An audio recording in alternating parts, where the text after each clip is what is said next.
Pouvons-nous acclamer le roi des rois, celui qui vit éternellement. Ce matin il est là, ce matin il est au milieu de nous, ce matin il est là, il est le même, il n'a pas changé.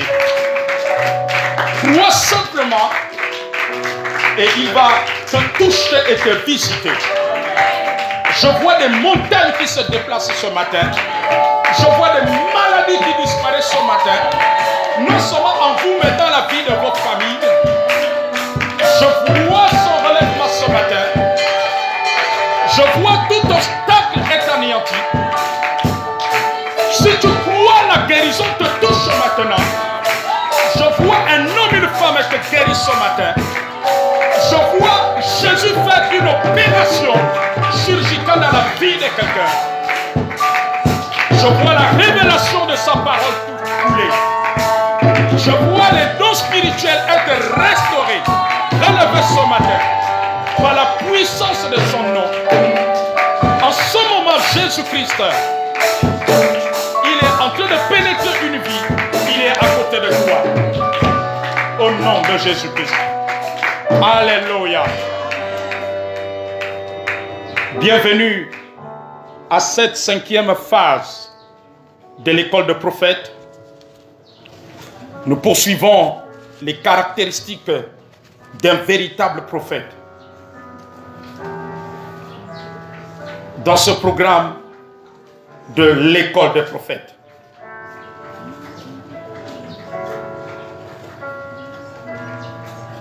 Pendant que tu te tiens debout, tu peux noter les textes suivants.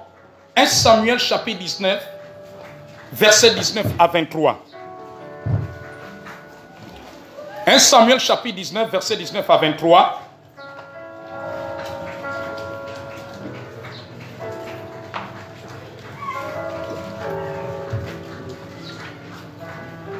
« 1 Samuel chapitre 19, versets 19 à 23. 2 Rois, chapitre 2, verset 15. Je sens la présence de mon roi en ce lieu. Je sens quelqu'un sortir d'ici et le mal qu'il avait dans son corps le libérer. Je vois une maladie libérer quelqu'un. Je vois la sinusite libérer quelqu'un. Je vois l'hypertension artérielle libérer quelqu'un ce matin. Je vois quelqu'un ici qui sent une douleur sur un côté. La douleur partir. Si tu la poses la main là où tu sens la douleur, je vois quelqu'un qui a une douleur sur un côté. Pose la main. Pendant que la main est posée, l'onction va toucher. Oui, l'onction va toucher. Oui, ma fille. L'onction va toucher. Lève l'autre main. Pendant que tu as la main posée, là où tu sens mal là, lève l'autre main. La douleur, ferme tes yeux. Sois dans une attitude de réception. La douleur en train de partir. Ce mal en train de partir. À l'instant où je suis en train de prier, ce mal en train de partir, il disparaît. Essaie de faire ce que tu ne pouvais pas faire. Ouvre tes yeux. Ouvre tes yeux maintenant. Ouvre tes yeux. Ouvre tes yeux. Regarde-moi. Ouvre tes yeux. Regarde-moi. Essaie de faire ce que tu ne pouvais pas faire. Tu avais des difficultés à respirer. Essaye, enlève maintenant ta main, essaie de respirer. Respire maintenant. Comment tu te sens? Comment tu te sens? La douleur est en train de partir. Est-ce qu'on peut acclamer le Seigneur? À l'instant même, Jésus-Christ est en train de toucher.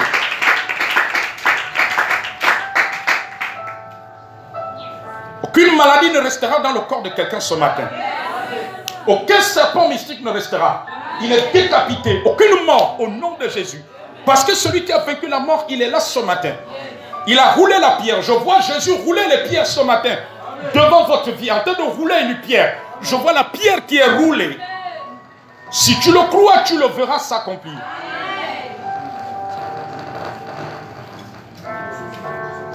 Je vois la pierre interroulée. Amen. Vous savez, le Saint-Esprit fait comme il veut. Nous sommes dans l'école de prophètes. Non seulement j'enseigne, mais aujourd'hui c'est un peu spécial. J'enseigne en même temps, j'exerce le ministère. Amen. Donc ne sois pas étonné. Le Saint-Esprit n'est pas dans la monotonie. Le Saint-Esprit opère comme il veut. Il libère la parole. En même temps, il manifeste les dons. Amen. 1 Samuel 19, verset 19 à 23.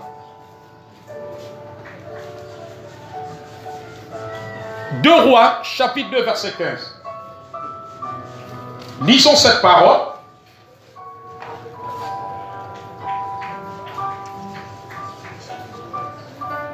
« 1 Samuel 19, verset 19 à 23. La Bible dit, on le rapporta à Saül en disant, voici David est en Najoth, près de Rama. Saül envoya des gens pour prendre David. Ils virent une assemblée de prophètes qui prophétisaient, ayant Samuel à leur tête. L'Esprit de Dieu saisit les envoyés de Saül et ils se mirent aussi à prophétiser eux-mêmes. On en fit rapport à Saül qui envoya d'autres gens et eux aussi prophétisaient. Il en envoya encore pour la 3e fois et ils prophétisaient également. Alors Saül alla lui-même à Rama, arrivé à la grande citerne qui est à Sékou. Il demanda, où sont Samuel et David? On lui répondit, ils sont à Najoth, près de Rama. Et il se dirigea vers Najoth, près de Rama. L'Esprit de Dieu fut aussi sur lui, et Saül continua son chemin en prophétisant jusqu'à son arrivée à Najoth, près de Rama. Lisons 2 Rois. 2 Rois chapitre 2 verset 15.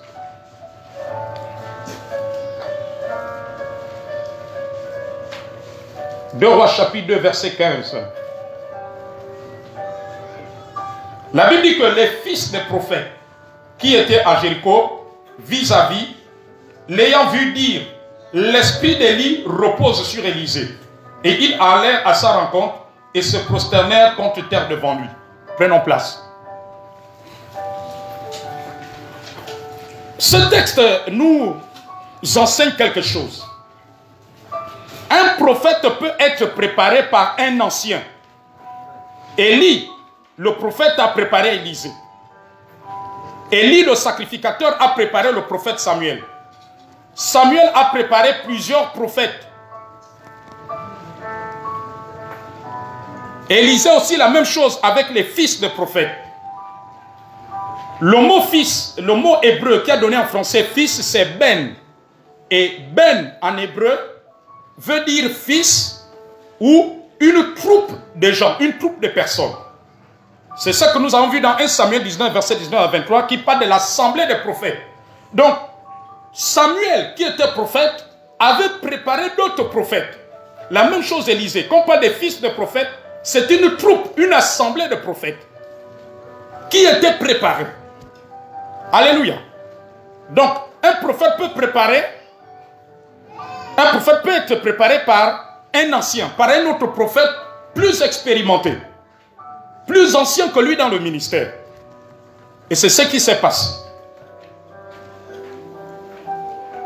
Le ministère de prophète se fonde sur la parole de Dieu. Ça veut dire qu'un vrai prophète doit d'abord connaître la parole de Dieu. Parce que la parole de Dieu est la plus grande des prophéties.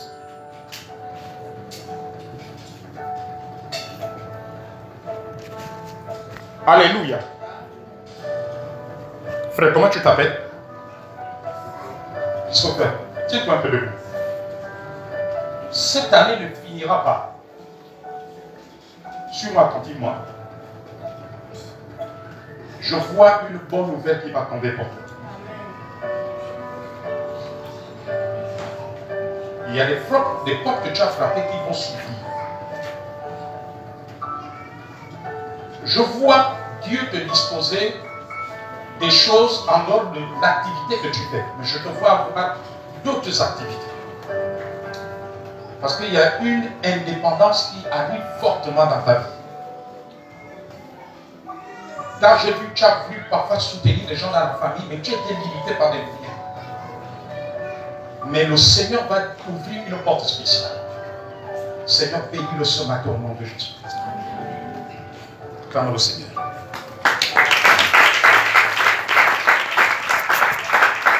Tu peux prendre place. Donc le ministère de prophète se fonde sur la parole de Dieu. Ça veut dire qu'un vrai prophète doit d'abord connaître la parole de Dieu, parce que la parole de Dieu est la plus grande des prophéties.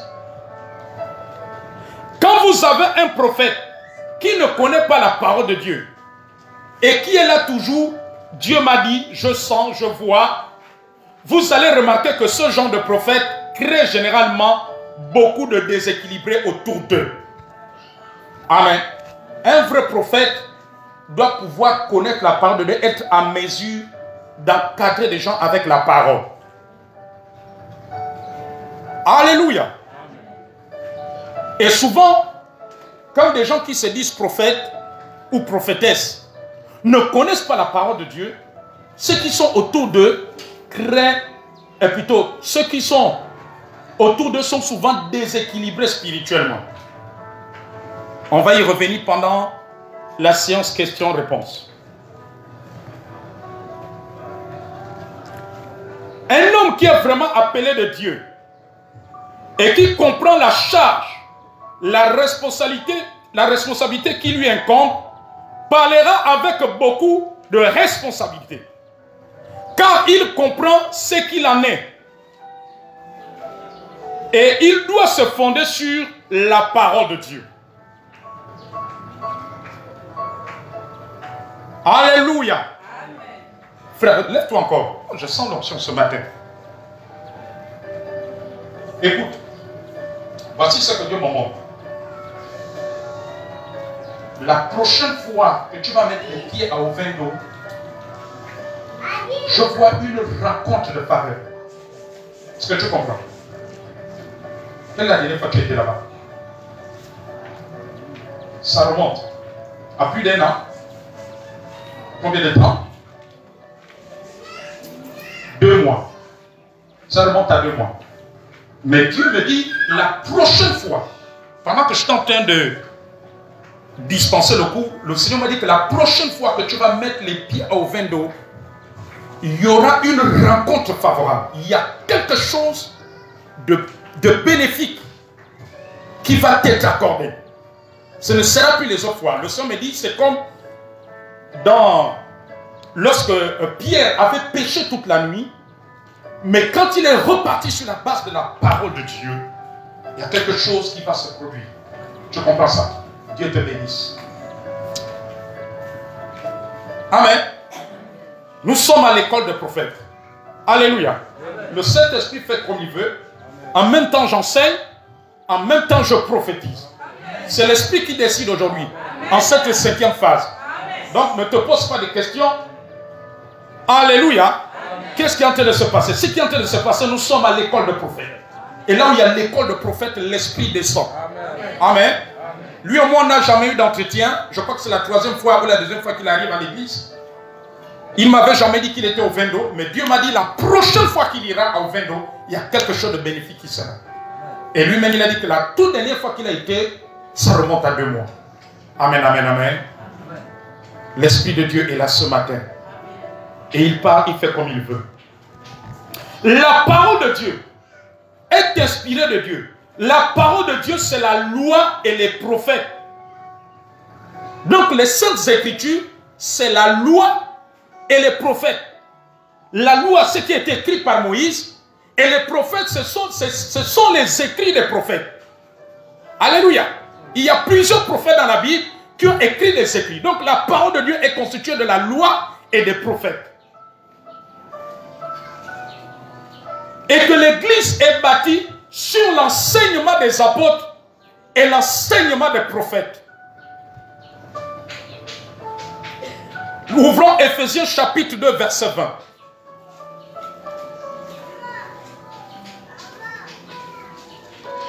Éphésiens chapitre 2, verset 20.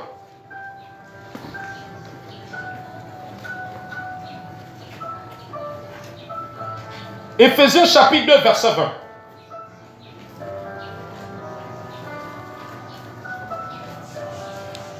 Éphésiens chapitre 2, verset 20.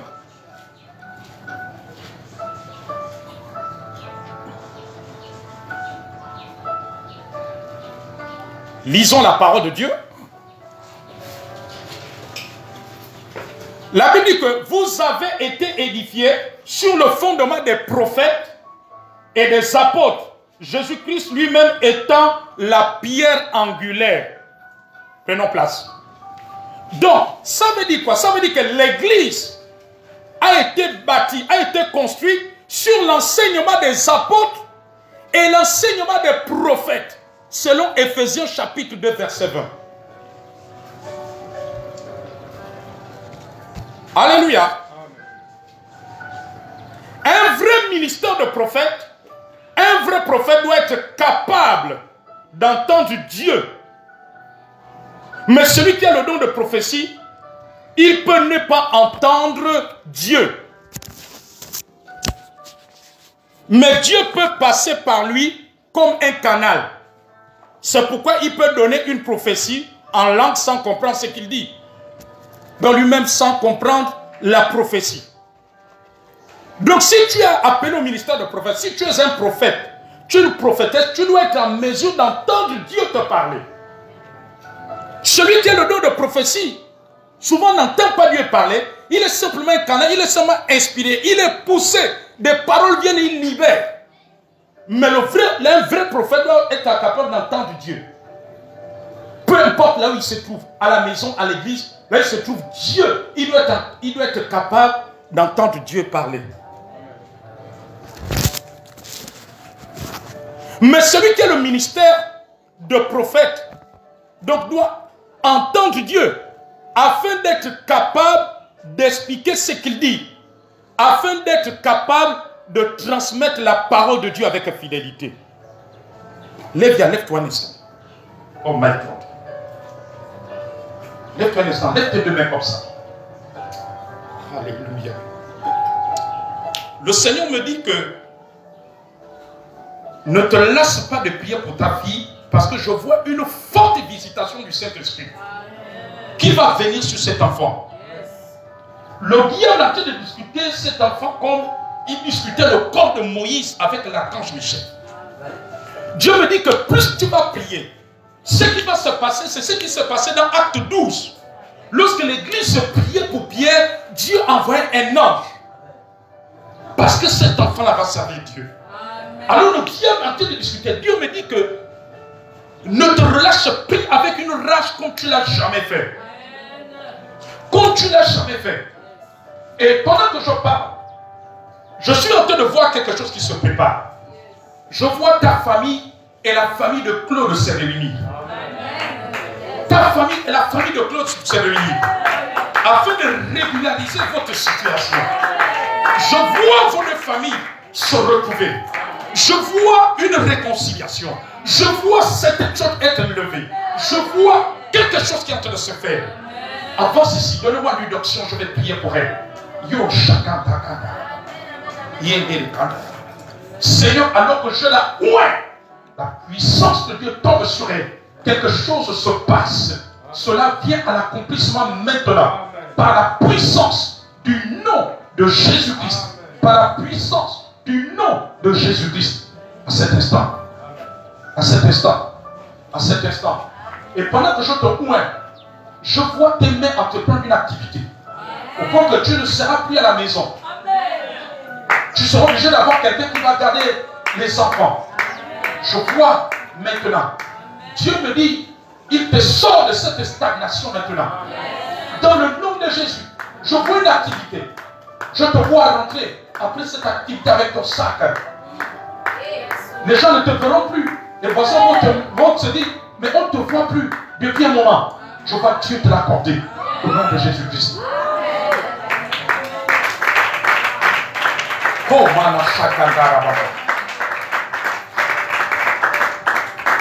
est-ce que vous êtes là? Suis le mouvement de l'esprit. En même temps, l'esprit enseigne. En même temps, l'esprit exerce. Ne sois pas déboussolé, mais suis.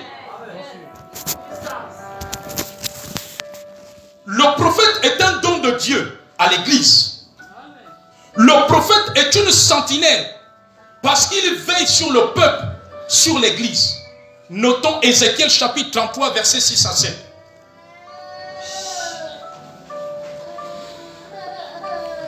Ézéchiel 33, versets 6 à 7.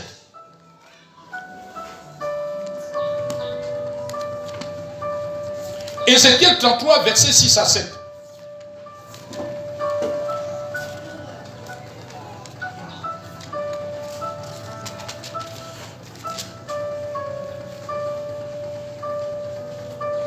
Ézéchiel 33, versets 6 à 7.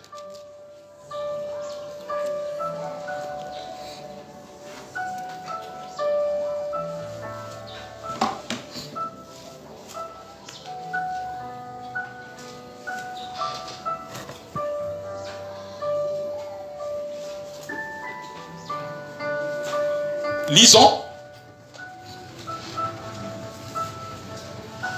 La Bible dit que si la sentinelle voit venir l'épée et ne sonne pas de la trompette, si le peuple n'est pas averti et que l'épée vienne enlever à quelqu'un la vie, celui-ci périra à cause de son iniquité. Mais je redemanderai son sang à la sentinelle. Et toi, fils de l'homme, je t'ai établi comme sentinelle sur la maison d'Israël. Tu dois écouter la parole qui sort de ma bouche et les avertir de ma part. Donc je disais qu'un prophète est une sentinelle. Et le mot hébreu qui a donné en français sentinelle, c'est tsafa. Tsafa. C'est tsafa. Je vais appeler T-S-A-P-H-A-H. Tsafa. Donc tsafa, en français, veut aussi dire sentinelle, voir, regarder, gardien, prophète, veiller. Le mot hébreu qui a donné en français sentinelle, il veut aussi dire, premièrement, sentinelle, il veut dire voir, regarder, gardien, prophète et veiller. Donc un prophète est une sentinelle. Il avertit à chaque fois que des événements malheureux sont sur le point d'arriver dans la vie d'une personne, dans une famille, dans une ville. Amen. Dans un pays, Dieu se sert des prophètes. Les prophètes viennent avertir l'église. Les prophètes avertissent les autorités gouvernementales, les autorités politiques. Alléluia. Tous ceux qui dirigent un pays, tous ceux qui ont des responsabilités dans une nation, Dieu utilise les prophètes pour les avertir avant que des calamités n'arrivent, avant que des fléaux n'arrivent, avant que des malheurs n'arrivent. Alléluia. Il avertit et il révèle la conduite à tenir. Donc, c'est en ce sens qu'il est sentinelle. La sentinelle, quand la sentinelle voyait l'ennemi, la sentinelle sonnait la trompette. Donc elle avertissait le peuple. Alléluia. L'image de sentinelle, c'est un peu, vous voyez les militaires qui sont dans une guérite qui est souvent élevée. Ils sont positionnés en hauteur. Alléluia. Donc dans les temps anciens, c'était comme ça. Et le prophète, Dieu révélait toujours au prophète ce qui, lorsqu'un danger était en chemin, quand un danger était sur le point d'arriver, le prophète venait avertir. Donc un prophète est une sentinelle. Si tu es appelé au ministère de prophète, dans la manifestation de ton ministère, de tes dons, de tes prophéties, on doit voir des avertissements. Alléluia. On doit voir la manifestation des avertissements. Quand Dieu avertit. Maman te dit, lève-toi un instant. Yo, chakantara. Lève-toi un instant, lève tes deux mains. Pendant que je vais prier, je vois Dieu me donne une image. Je vois il y a 2 épines que Dieu enlève. Et ensuite, je vois des murs s'écouler. Je vais t'expliquer la prophétie que Dieu est en train de me montrer. Les 2 épines, en fait, c'est ce que tu ressens. Ce que tu éprouves par rapport à la qualité de vie de ton mari et de ton premier fils. Il y a un brisement qui va être profond dans la vie de ton mari. En fait, Dieu va le permettre. C'est pour le amener dans ses voies. Je vois Dieu le faire passer par un creuset pour qu'il se retourne vers Dieu. Et ce creuset va lui amener à beaucoup de questions. Il va se rendre compte qu'il faut qu'il donne véritablement sa vie au Seigneur. Et par rapport à ton fils, je vois quelque chose qui va se passer. Je vois des jeunes, je vois des gens qui vont lui prêcher la parole avec une telle conviction de péché. Et il va commencer à se donner au Seigneur. Et le Seigneur me dit de te dire, quand il va commencer à se donner, et qu'il suit ses bien-aimés là dans leur assemblée, ne lui empêche pas. Au temps favorable, il permettra qu'il soit dans la même assemblée que nous, d'une façon fidèle. Parce que la Bible dit que les voies de Dieu sont insondables. Le Seigneur va le faire. Je vois un toucher. Je vois des gens qui vont lui prêcher l'évangile. Il y a une occasion que Dieu va créer. Et il va être marqué par la parole de Dieu. Il va être marqué par l'évangile. Et l'évangile, et pendant que la parole va lui pénétrer, le Seigneur me dit que la parole va être une épée autour de lui. Ça va lui séparer de toute mauvaise compagnie. Ça va lui séparer de tout ami. Seigneur, à l'instant où cette parole est sortie, elle trouve son effet. Parce que ta parole ne revient pas à toi sans avoir accompli ce pourquoi elle était envoyée. Et ta parole en train de rentrer dans ta maison. Dieu me dit que ta parole rentre dans ta maison comme un marteau et casse tous les murs d'obstacles, tous les murs d'endurcissement, tous les murs de crédulité. Ils étaient devenus comme les murs de Jéricho. Personne ne pouvait rentrer. Dieu casse les murs de Jéricho qui étaient au niveau de leur cœur, de leur pensée. Au nom de Jésus-Christ. Que Dieu te bénisse. Alléluia. La grandeur des ministères prophétiques, ce n'est pas dans le style. La grandeur des ministères prophétiques, c'est dans la longévité de la parole qu'il sort.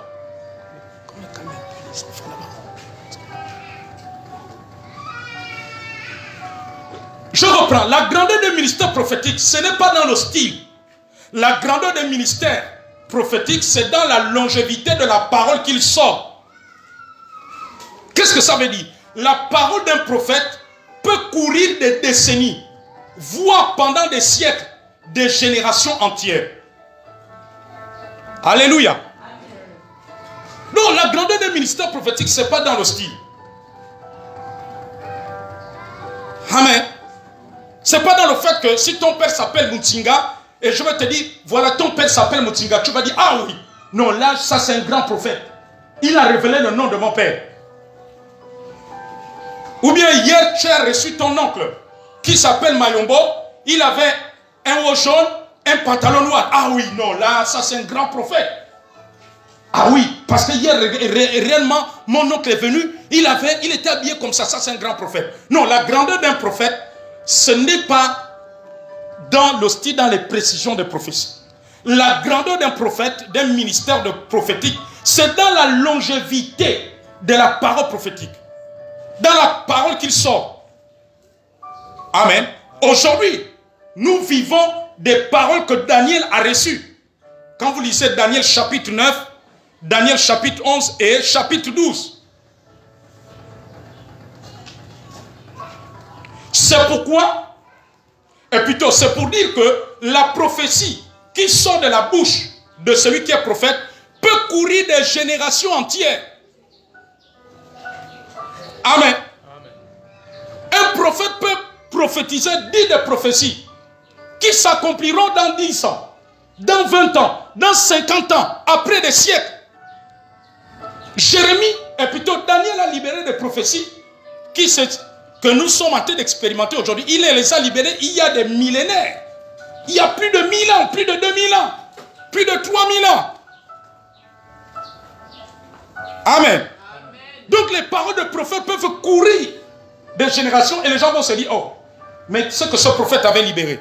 Il y a un homme de Dieu dont la grandeur du ministère prophétique se manifestait ainsi. Il s'appelle David Wilkerson. Je crois qu'il est décédé en 2011, si je ne me trompe pas. Alléluia. Est-ce que vous savez que l'épidémie là, Corona là, il avait déjà prédit ça. En 1986, je n'étais même pas encore chrétien. Ça fait combien d'années? 1986 à 2020. Je crois que ça fait 34 ans. En 1986, David Wilkerson a libéré une prophétie où il disait que je vois les bars fermés. Je vois, il a vu une maladie comme la peste qui fera en sorte que les bars soient fermés, les églises soient fermées, les marchés soient fermés, les hôtels soient fermés. Et quand il libérait cette prophétie en 1986, les gens l'ont pris pour un rêveur. Les gens l'ont pris à lui là. Enfin, les gens l'ont dit qu'il est en train de raconter n'importe quoi. On est en 1986, donc il y a de cela 35 ans. Alléluia. En 2019-2020, ce qu'il a annoncé, cela s'accomplit. Donc une prophétie peut prendre des dizaines d'années. Amen. Les gens à l'époque l'ont pris pour un menteur. L'ont pris pour un rêveur. L'ont pris pour quelqu'un qui raconte des histoires. Mais ce que David Wilkerson a annoncé en 1986, ça s'est maintenant réalisé en 2020. Alléluia. Quand il libérait ces prophéties-là aux États-Unis, il y a des gens qui ne prenaient pas en considération. Même des chrétiens, même des hommes de Dieu. Alléluia. Mais parce que ces personnes-là ne savent pas que les prophéties d'un prophète peuvent courir des dizaines d'années, des centaines d'années, même des siècles, pour s'accomplir. Mais la parole de celui qui a le nom de prophétie ne court pas des générations. Celui qui a le don de prophétie ne court pas des générations. Parce que le don s'adresse d'abord à ceux qui sont là. Est-ce que vous comprenez? Celui qui a le simple don de prophétie, ça s'adresse à ceux qui sont là. Alors que la parole du prophète ne s'adresse pas seulement à ceux qui sont là. Le ministère de prophète court des années, des siècles à travers ces prophéties. Donc quand David Wilkerson libérait ces prophéties-là, les Daniel, les Jérémie, Jean dans l'Apocalypse, libérait ces prophéties, il ne s'adressait pas seulement à ceux qui étaient ses contemporains, ceux qui étaient présents en ce temps-là, mais aussi pour les générations futures. C'était pour avertir aussi les générations futures que nous sommes.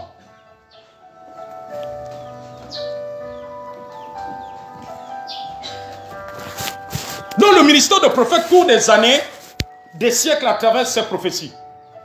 Le prophète, à travers les prophéties qu'il reçoit de Dieu, il donne le planning de Dieu sur son peuple, sur une nation, sur le roi, même sur les dirigeants, les présidents, etc.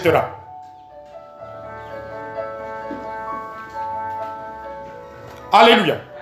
Cela, parfois, vous avez entendu des prophètes dire, Dieu m'a parlé sur des choses qui vont arriver, sur les dirigeants, sur l'église, sur la nation, etc.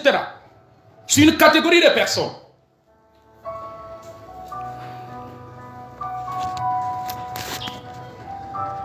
Donc un prophète de Dieu te le dit, ne commence pas à te dire qu'il te raconte des histoires. Parce que les prophètes reçoivent de Dieu le planning. Le ministère de prophète libère le plan de Dieu.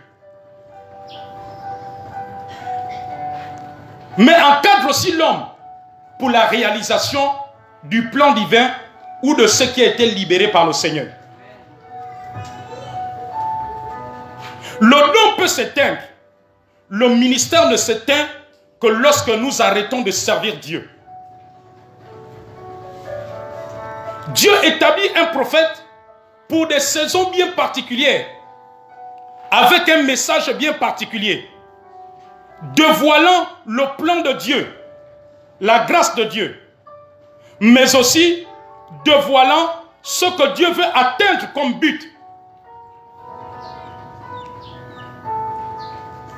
Alléluia. Amen. Moïse, en tant que prophète, a été suscité pour une saison particulière, pour une mission particulière, avec un message particulier, de dire à Pharaon de libérer le peuple.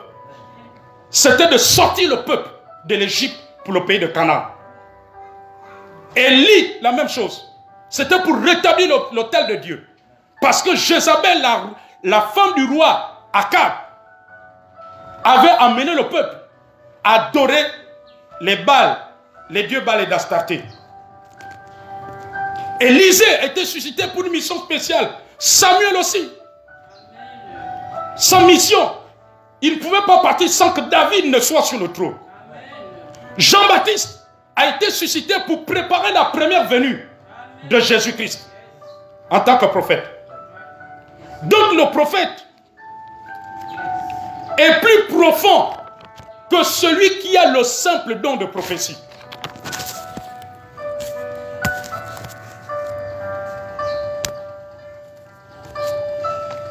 Le prophète est plus profond que celui qui a le simple don de prophétie. La prophétie ne dirige pas Dieu. C'est Dieu qui dirige le prophète. Il y a des gens qui viennent vers les prophètes pour les diriger. Non, on ne dirige pas un prophète. C'est pas toi conduire le prophète. Le prophète est dirigé par Dieu. Si Dieu dit au prophète de rentrer par la porte droite, ne demande pas au prophète de rentrer aussi par la porte gauche. Alléluia. Amen. Amen. Parce que tu as expérimenté une grâce avec le prophète, tu veux maintenant dire au prophète, bon, je t'amène chez moi à Kieni ou à Mimongo. On va aller déraciner tous les hôtels de Baal. Non. Il faut que c'est Dieu qui lui dirige. Si Dieu lui dit de le faire, il ira avec toi. Amen. Amen. Alléluia. Amen. C'est Dieu qui dirige le prophète. Ne venez pas vers les prophètes pour les diriger. C'est Dieu qui dirige le prophète.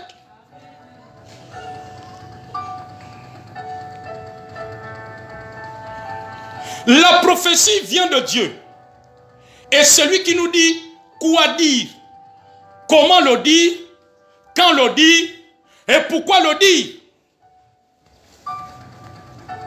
Amen. Amen. J'ai vu parfois des gens dans les réseaux sociaux critiquer les prophètes, dont j'en fais partie. Alléluia. Dire que mais le prophète doit dire ceci. Ah, il n'a rien vu. Il n'a qu'à nous parler clairement. Amen. J'ai entendu des gens dire, ah, prophète, ta prophétie là n'est pas claire. La prophétie vient de Dieu. Et celui qui nous dit, c'est Dieu qui dit au prophète, quoi dire? Dieu peut dire au prophète de venir parler en parabole. Et tu as l'impression que c'est une prophétie vague. Comment le dire? C'est Dieu qui dit au prophète comment il doit dire. Regardez quand Dieu avait dit au prophète Samuel d'aller oindre David. Samuel dit que mais Saül va l'apprendre, il va me tuer. Amen. Dieu lui dit que va et tu diras, tu viens faire un sacrifice. Quand on a vu le prophète Samuel arriver, on l'a dit, tu es venu annoncer quelque chose de bon. Amen. Il a dit, je suis venu offrir un sacrifice. Mais toi, tu vas commencer à dire, mais comment toi, le prophète, tu viens offrir le sacrifice? On a cru que tu venais pour prophétiser. Pour dire, ainsi dit le Seigneur, c'est David qui sera roi. Non, c'est Dieu qui dit au prophète quoi dire. C'est pas vous à dire au prophète, dis comme ça. Non. Amen. Quoi dire, comment le dire, quand le dire. Il y a des choses que Dieu peut dire au prophète maintenant. Et il autorise d'annoncer cela peut-être dans un mois. Et pourquoi le dire? Donc, cela vient de Dieu. La même chose avec Nathan. Quand le roi David avait tué Uri pour prendre sa femme Bathsheba, le roi avait péché. Un, il a commis un crime. Deuxièmement, il a commis l'adultère. Il a pris la femme de l'autre. Quand Dieu le révèle au prophète Nathan, le prophète Nathan n'est pas allé directement. Alléluia. Pour dire aux gens qui étaient à la cour du roi, bon, moi je viens parler au roi parce qu'il a péché. Peut-être les gens lui disent que, mais tu viens faire quoi? Qu'est-ce que tu viens annoncer au roi? Mais il ne leur a pas dit qu'il a péché, non. Il a certainement dit que j'ai un message pour son bien. Amen, amen. C'est Dieu qui avait donné la manière au prophète Nathan. Le prophète Nathan a commencé à raconter une histoire de quelqu'un qui avait des bœufs, etc., qui avait des animaux, qui avait un bétail. Et le pauvre qui n'avait qu'un seul animal, il a tué son animal pour faire le repas. Et David a dit que cet homme mérite la mort. Le prophète a dit, cet homme c'est toi. Alléluia. Amen. Vous voyez, il a utilisé une démarche prophétique. C'est ça qu'on appelle la démarche prophétique. Quelqu'un peut acclamer le Seigneur.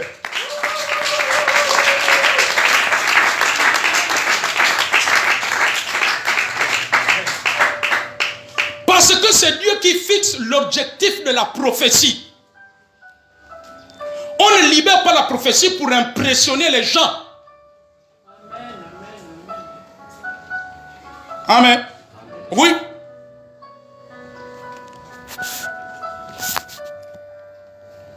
Le prophète ne doit jamais oublier les exigences de fidélité, les exigences de sainteté.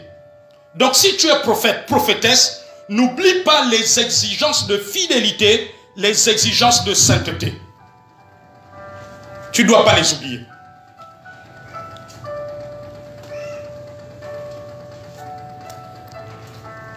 Alléluia.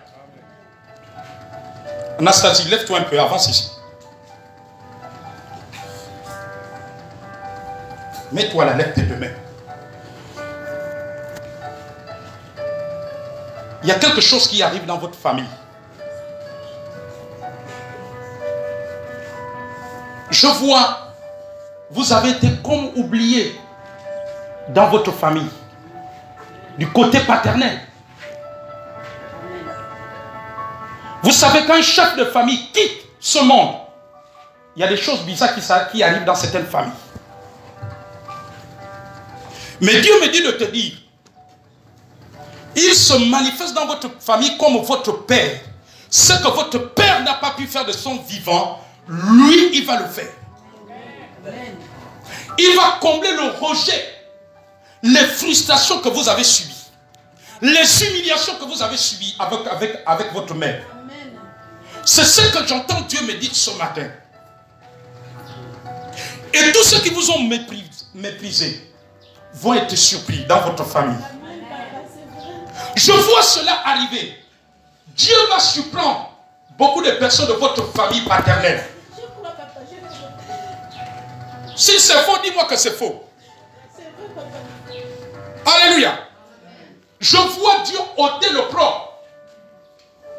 Quand j'ai vu votre père partir avec un cœur brisé, un cœur déchiré, mais je vois Dieu relever. Parce que selon que la parole nous enseigne que Dieu est le Dieu des orphelins, il est le Dieu des abandonnés. Je vois Dieu relever cela. Il me dit, la maison de ton père ne sera pas éteinte. Parce que Dieu va relever. Attachez-vous fermement à Jésus. C'est ça que je suis en train de voir. Je vois des choses qu'on vous a même pris. Où on vous a dit, on va vous prendre cela de force. Et vous laissez totalement démunis. Mais Dieu est un Dieu de justice. Dieu ouvre. Je vois un livre que Dieu ouvre. Où il dit qu'en moi, la vengeance, en moi, la rétribution. Je vois une justice de Dieu. Dieu va relever la maison de votre père. Dieu va relever, vous, ses enfants, les petits-enfants, les petits-fils. Je vois Dieu le faire. Parce qu'il est Dieu, il a payé le prix. Le Seigneur va le faire. Cela arrive. Seigneur, que tu bénisses maintenant au nom de Jésus-Christ. Oui, Seigneur, Père, dans le nom de Jésus. Seigneur, tu as dit que si ma famille m'abandonne, mais toi, tu ne nous abandonnes jamais. Tu n'abandonnes jamais les opprimés. Tu n'abandonnes jamais les rejetés. Seigneur, tu le vois. Et pendant que je parle, toutes les mauvaises paroles qu'on a libérées pendant les deuils contre vous, je vois Dieu anéantir cela. Le sang de Jésus en train d'anéantir les menaces, les paroles de malédiction qu'on avait sorties. Cela en train d'être anéanti. Que Dieu te bénisse au nom de Jésus. Est-ce qu'on peut acclamer le Seigneur?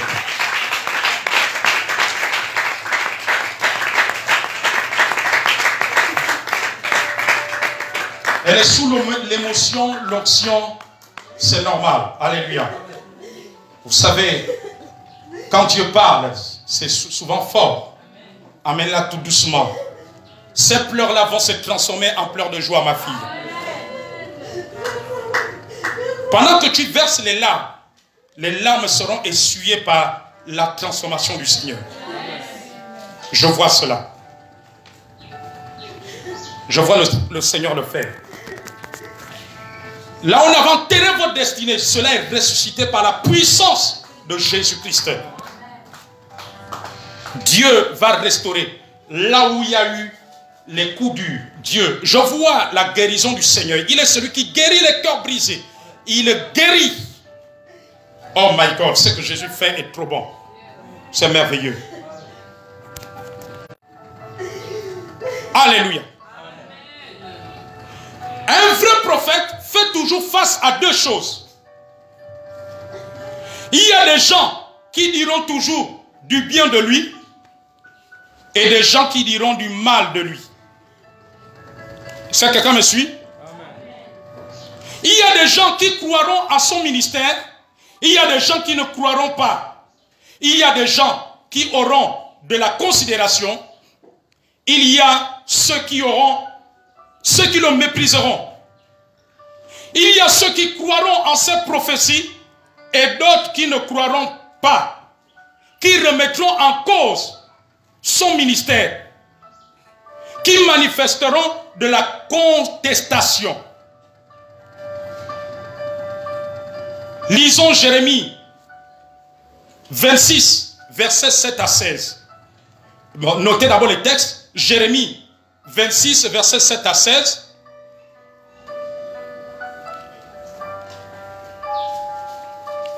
Jérémie, chapitre 25, versets 9 à 12. Jérémie, chapitre 28, versets 10 à 17.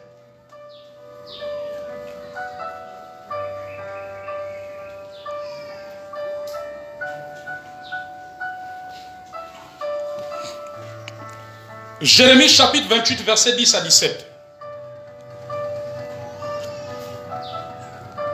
Jérémie 25, verset 9 à 12. Nombre, chapitre 16, verset 1 à 3. Alors, nous allons lire. Lisons le texte de Jérémie 26, verset 7 à 16.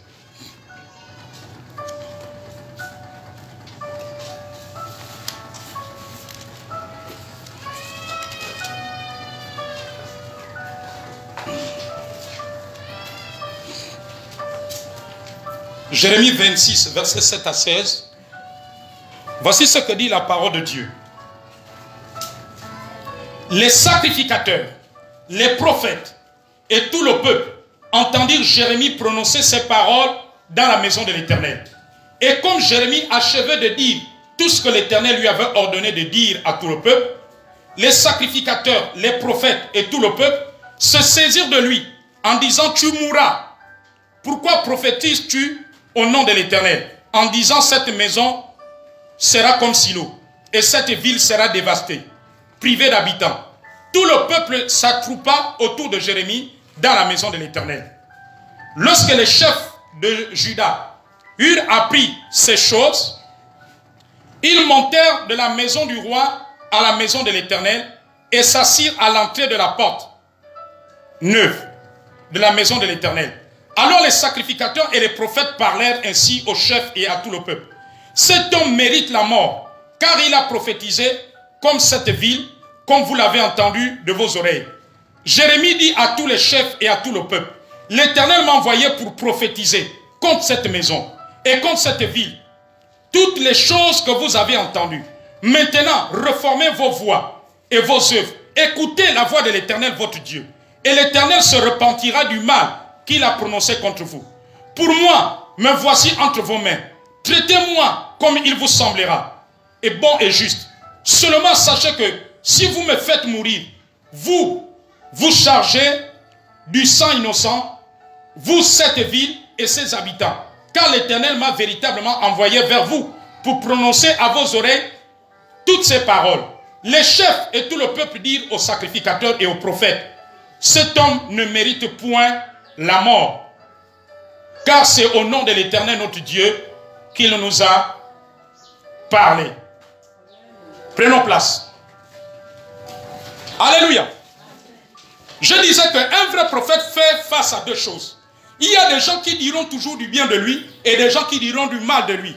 Il y a des gens qui croiront à son ministère, il y a des gens qui ne croiront pas. Il y a des gens qui auront de la considération, il y a ceux qui le mépriseront. Il y a ceux qui croiront en ses prophéties et d'autres qui ne croiront pas, qui remettront en cause son ministère, qui manifesteront de la contradiction. Ici, vous voyez que le prophète Jérémie avait libéré une prophétie. Alors les sacrificateurs, qui est l'image un peu des pasteurs, des religieux, amen, et d'autres prophètes, se sont levés contre Jérémie. Ils ne croyaient pas en son ministère. Ils ont remis en cause sa prophétie. Ils ont même dit qu'il mérite la mort. Ils l'ont méprisé. Donc un vrai prophète, si quelqu'un est un vrai prophète, il va vivre ces deux choses-là. Il y a des gens qui croiront en son ministère, il y a d'autres qui ne croiront pas. Il y a des gens qui diront qu'il est un prophète de Dieu, il y a d'autres qui diront qu'il n'est pas un vrai prophète de Dieu. Si tu es un vrai prophète de Dieu, une vraie prophétesse, il y aura des gens qui diront du bien de toi, il y aura des gens qui diront du mal de toi. Et ça a été toujours comme ça. Quelqu'un peut acclamer le Seigneur.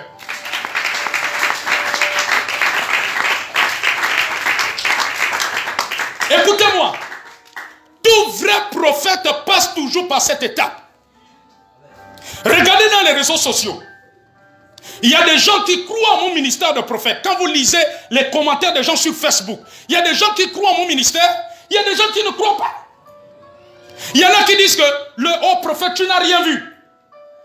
Il y a d'autres qui me disent tu racontes des histoires. Il y a d'autres qui croient, qui disent que oui, c'est Dieu qui t'a parlé.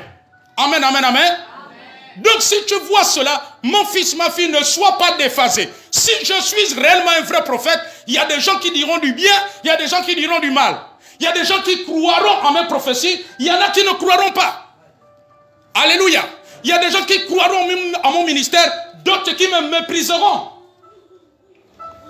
Et c'est ce que le prophète Jérémie a vécu. Au point que les chefs et tout le peuple, la Bible dit que, dire aux sacrificateurs et aux prophètes, cet homme ne mérite pas la mort. Donc les chefs, les autres personnes du peuple croyaient au ministère de Jérémie. Mais les sacrificateurs ne croyaient pas. Un vrai prophète, une vraie prophétesse passe toujours par là. Donc mon fils, ma fille, ne sois pas déphasé. Alléluia. Amen. Vous êtes encore avec moi? Dans Jérémie 25, verset 9 à 12, il y a un prophète qu'on appelle Anania. Vous allez lire cela à la maison. Jérémie 25, verset 9 à 12. Jérémie 28, verset 10 à 17.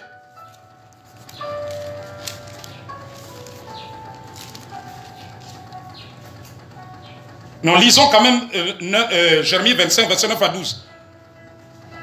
La Bible dit que j'enverrai chercher tous les peuples du septentrion, dit l'Éternel, et j'enverrai auprès de Nebuchadnezzar, roi de Babylone, mon serviteur. Je le ferai venir contre ce pays et contre ses habitants et contre toutes ces nations. Lisons cette parole. Alentour, afin de les dévouer par interdit et d'en faire un objet de désolation et de moquerie, des ruines éternelles. Je ferai cesser parmi eux les cris de réjouissance, les cris d'allégresse les chants du fiancé, les chants de la fiancée, le bruit de la meule et la lumière de la lampe. Tout ce pays deviendra une ruine, un désert, et ces nations seront asservies au roi de Babylone pendant 70 ans. Verset 12. Mais lorsque ces 70 ans seront accomplis, je châtierai le roi de Babylone et cette nation, dit l'Éternel, à cause de leurs iniquités. Je punirai le pays des Chaldéens et j'en ferai des ruines éternelles. Donc ici, le prophète Jérémie avait libéré une prophétie. On n'a pas encore fini de lire. Avait libéré une prophétie sur la captivité. Que le peuple juif, le peuple d'Israël devait être en captivité pendant 70 ans. Mais regardez ce qui se passe au verset 28. Il y a un autre prophète qui vient contredire, qui vient s'opposer à Jérémie. En fait, il vient dire à Jérémie que toi, tu es un faux prophète. C'est une manière de dire que ce n'est pas Dieu qui t'a parlé, tu n'as rien vu, tu n'as rien reçu. Allons-y dans Jérémie 28, verset 10 à 17. La Bible dit ceci. Alors Anania le prophète enleva le joug de dessus le cou de Jérémie. Parce qu'on avait arrêté Jérémie, on a mis le joug. Le prophète, et il le brisa. Et Anania dit en présence de tout le peuple, ainsi parle l'Éternel, c'est ainsi que dans 2 années, je briserai de dessus le cou de toutes les nations le joug de Nebuchadnezzar, roi de Babylone, et Jérémie le prophète s'en alla. Après qu'Anania le prophète eut brisé le joug de dessus le cou de Jérémie, le prophète, la parole de l'Éternel fut adressée à Jérémie en ces mots. Va et dis à Anania, ainsi parle l'Éternel, tu as brisé un joug de bois et tu auras à sa place un joug de fer. Car ainsi parle l'Éternel, des années, des armées, autant pour moi, le Dieu d'Israël, je mets un joug de fer sur le cou de toutes ces nations pour qu'elles soient asservies à Nebuchadnezzar, roi de Babylone, et elles lui seront asservies. Je lui donne aussi les animaux des champs. Et Jérémie le prophète dit à Anania le prophète, écoute Anania, l'Éternel ne t'a point envoyé et tu inspires à ce peuple une fausse confiance. C'est pourquoi ainsi parle l'Éternel. Voici, je te chasse de la terre. Tu mourras cette année, car tes paroles sont une révolte contre l'Éternel. Et Anania, le prophète, mourut cette année-là dans le 7e mois. Prenons place. Donc, vous voyez ici que Anania vient prophétiser que c'est dans 2 ans que le peuple devait être libéré de la captivité. Or, le prophète Jérémie avait annoncé que c'est dans 70 ans. Donc, Anania est l'image des chrétiens, des pasteurs, et même d'autres prophètes, des évangélistes, des apôtres, des religieux, voire même des païens qui contestent des vrais prophètes. Anania avait contesté, avait remis en cause. C'est une manière de dire que ce n'est pas Dieu qui a parlé à Jérémie. C'est une manière pour dire que Jérémie n'est pas un prophète de Dieu. Amen. Et Dieu lui a dit que, et le prophète Jérémie lui a dit, à la place du joug de bois, ce sera un joug de fer. Amen. Mais dans la suite, c'est la prophétie de Jérémie qui s'est accomplie. Le peuple était en captivité pendant 70 ans. Jérémie était un véritable prophète. Donc tout vrai prophète, il y a toujours de la contestation.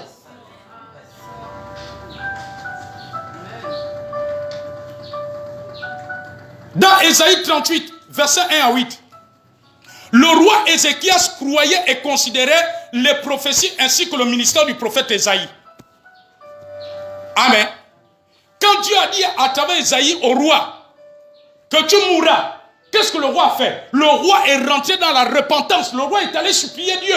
Mais parce que le roi considérait le ministère d'Ésaïe. Il y a des gens qui ne croyaient pas au ministère du prophète Ésaïe, mais Ézéchias croyait au ministère du prophète Ésaïe.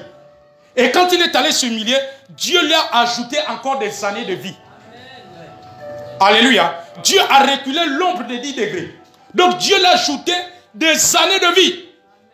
Parce que Dieu avait dit au prophète, à travers du prophète Ésaïe, que tu mourras. Mais quelqu'un qui ne croit pas au prophète Ésaïe, on va lui libérer une fois et dire, ah, toi tu racontes des histoires. Amen. Nous avons aussi dans 2 Rois, chapitre 7, verset 1 à 2. L'officier du roi de Samarie, qui avait douté de la prophétie d'Élisée. Mon fils, ma fille, tout vrai prophète, il y a des gens qui croient en leur prophétie, il y a des gens qui doutent à leur prophétie. Donc si toi tu crois en mes prophéties, et quelqu'un d'autre, un autre chrétien, sur Facebook, au quartier, dans une autre église, te dit que ah, ça, votre prophète là, il raconte des histoires. Ne sois pas étonné. Dis à celui qui est à côté de toi, ne sois pas étonné. Parce qu'un vrai prophète, il y a ceux qui croient en ces prophéties et ceux qui ne croient pas. Il en est ainsi. Alléluia.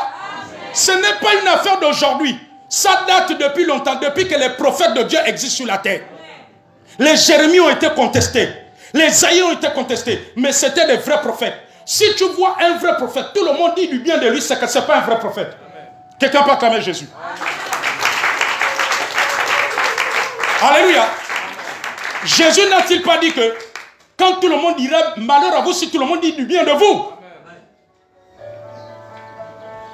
Donc le roi Élisée a prophétisé que demain on aura une mesure de farine, deux mesures d'orge, parce qu'il y avait la famine, il y avait la faim, il n'y avait plus la nourriture, les gens mouraient de faim à Samarie.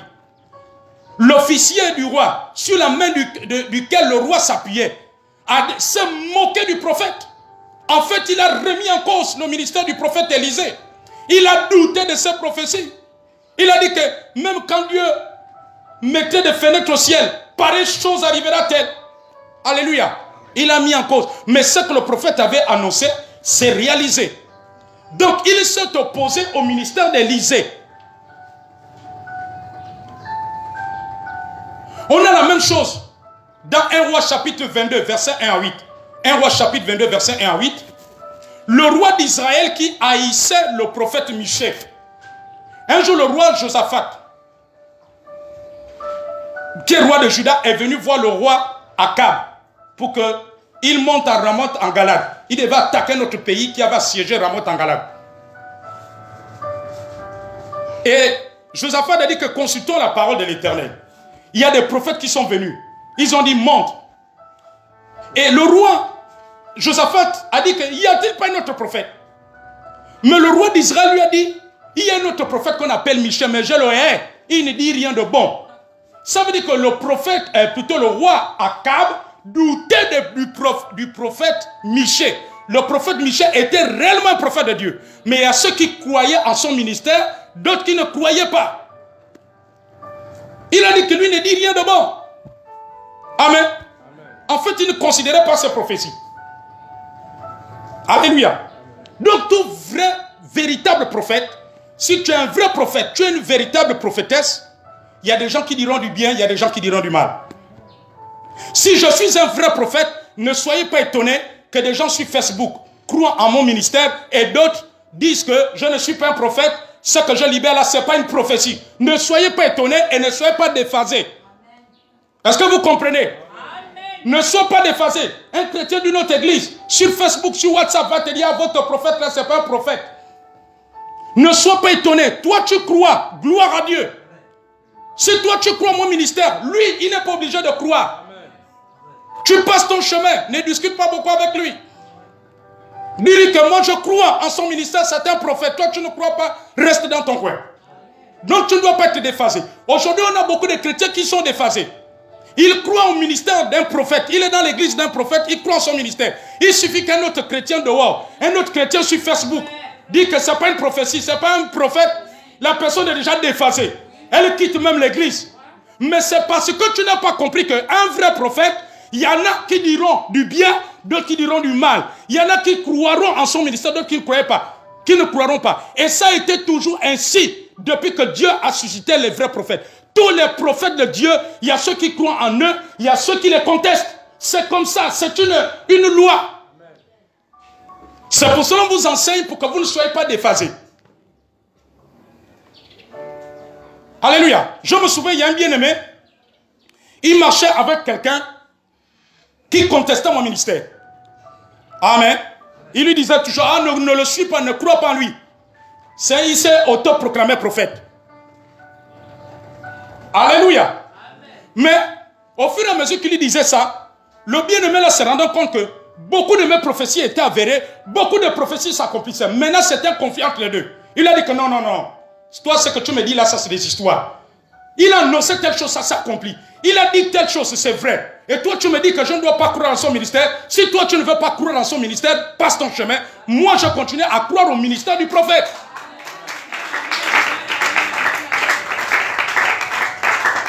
Alléluia. Il y a un autre pasteur comme ça. Je fréquentais une bien-aimée. Un autre pasteur comme ça aussi qui me combattait chez cette bien-aimée.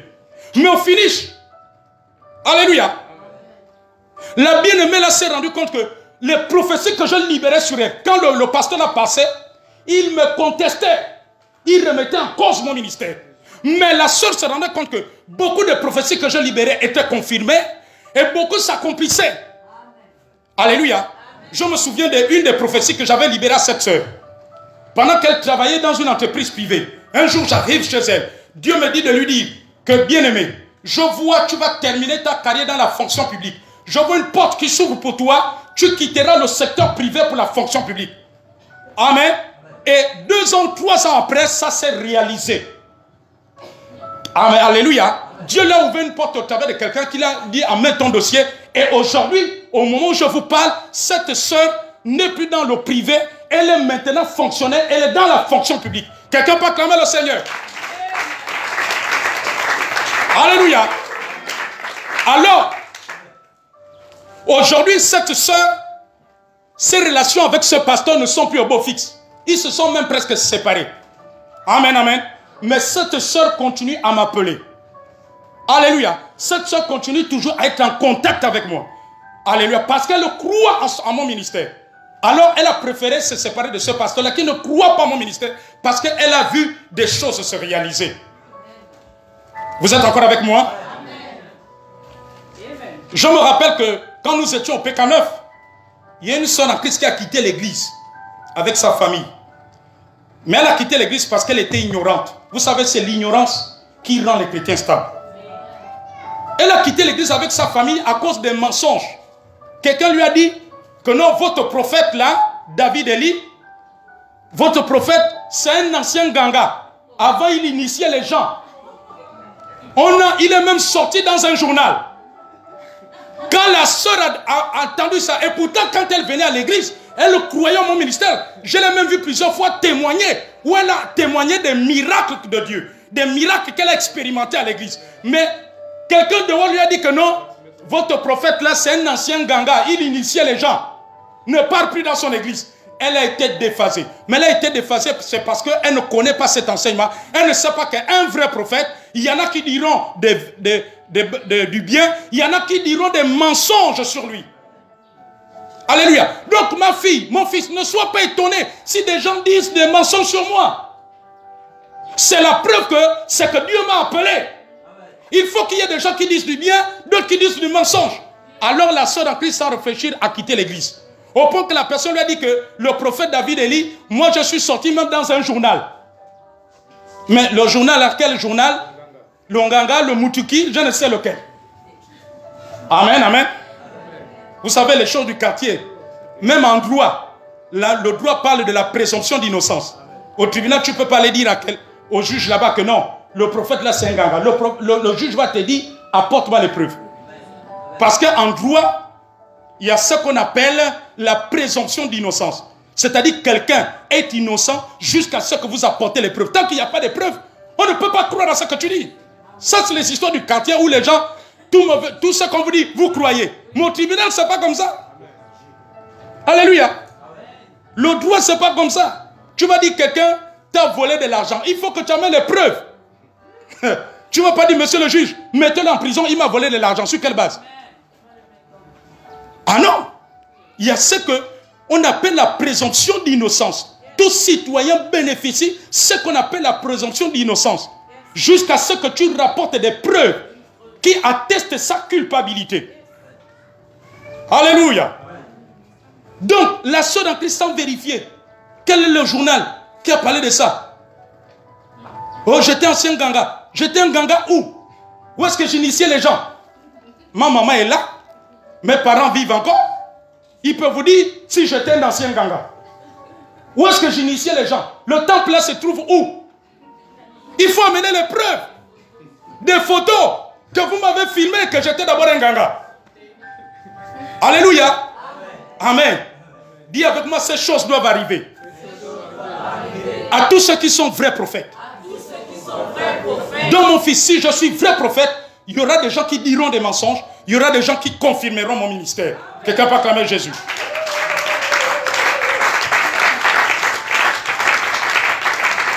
Alléluia. Donc Dieu justifie toujours ses vrais serviteurs et ses vrais prophètes par l'accomplissement et en utilisant des individus. Soit vous, soit d'autres personnes pour recadrer ceux qui disent des mensonges. Qui disent des choses qui ne sont pas vraies. Oui, Dieu justifie. Il peut passer par vous pour dire non, bien aimé, ce que tu dis là c'est faux. Si tu ne veux pas croire, moi je crois en son ministère. Alléluia. Oui. Quelqu'un va vous écrire sur votre page sur Facebook, ah, votre prophète, ce n'est pas les prophéties de Dieu. Dis-lui que si tu n'es pas obligé de croire. Et puis ce que tu dis ne m'étonne pas. Parce qu'un vrai prophète, il y a ceux qui croient en lui, il y a ceux qui ne croient pas en lui. Donc c'est la preuve que notre Père est un vrai prophète. Quelqu'un peut acclamer le Seigneur.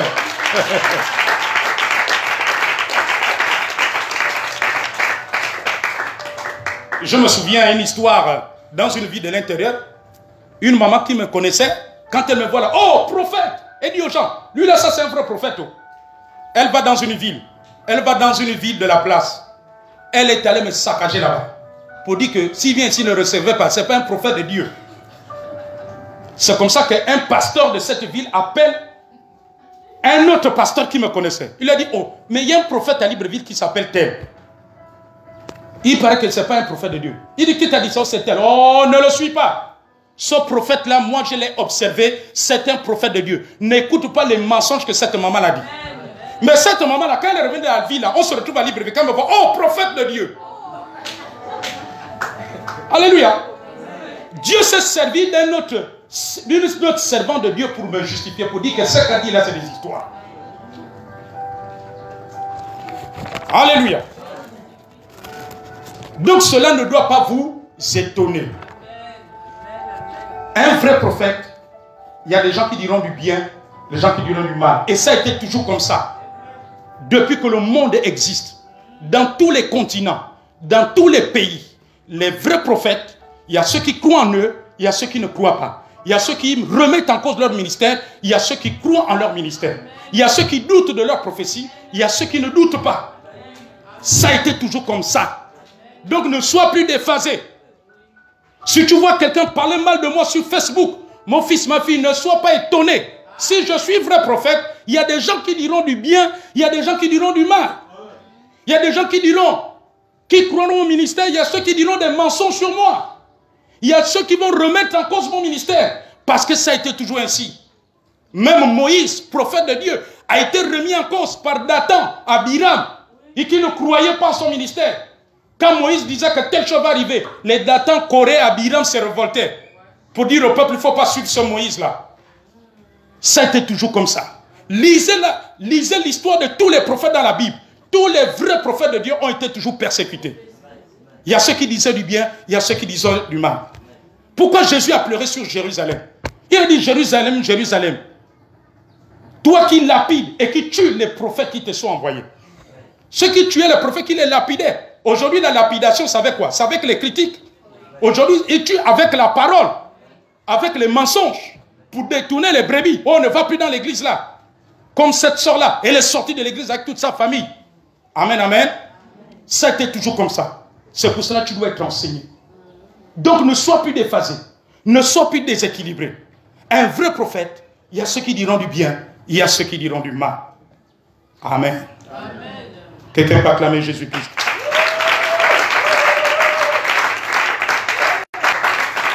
Nous arrivons à la phase des questions-réponses.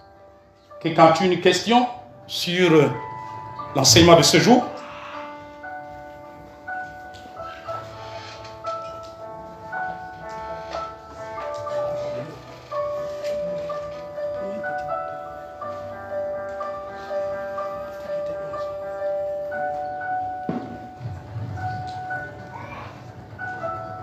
C'est la phase de questions-réponses. Quelqu'un a une question à poser? Apprêtez un second micro.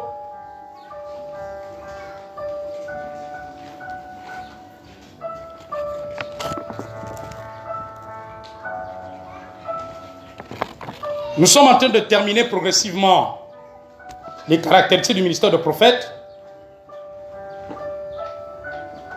La séance prochaine, on va épuiser et nous commencerons certainement à coup sûr le chapitre 4 sur les différents types de prophéties ou de messages prophétiques. Quelqu'un a-t-il une question sur l'enseignement?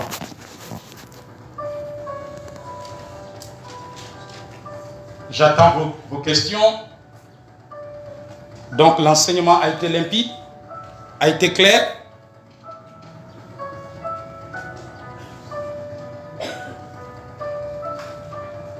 Alléluia.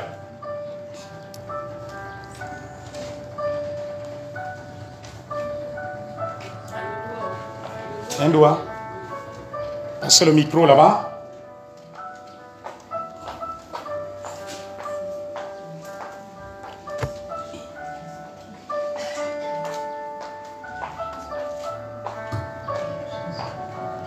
Bonjour, peuple de Dieu. Bonjour. Bon. En 2002, j'étais encore en province, j'étais venue ici et une sœur en Christ m'a mené chez un prophète. Bon, moi j'étais venue à mon papa qui était en prison, il avait fait une prison politique et je me suis confiée à la sœur. Et la sœur m'a dit non, je vais t'amener chez un homme de Dieu. On est parti et l'homme de Dieu a commencé à prophétiser. Bon, moi j'étais partie parce que mon papa était en prison et il fallait que l'homme de Dieu m'édifie par rapport à la situation. Oui. Alors quand nous sommes partis, l'homme de Dieu a commencé à prophétiser sur moi.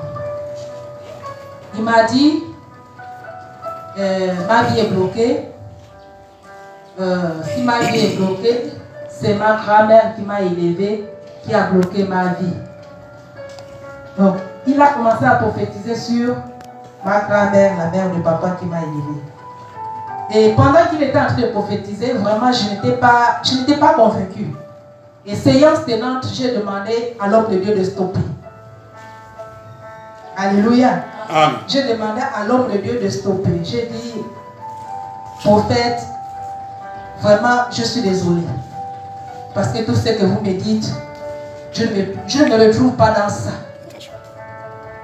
Ma grand-mère m'a élevée. Elle m'a pris à l'âge de 2 ans. Aujourd'hui, je travaille, je suis mariée, j'ai des enfants. Je crois en Jésus-Christ. Vraiment, le Seigneur m'a béni. Je reconnais tout ce que Dieu a fait dans ma vie. Alors, ce que vous dites là, vraiment, je suis désolée. Et aux séances tenantes, l'homme de Dieu a commencé à se fâcher. Vraiment, il s'est fâché. Il m'a dit non, je suis en train je suis en train de douter de son ministère. Alors, lui et moi, on ne s'accordait plus.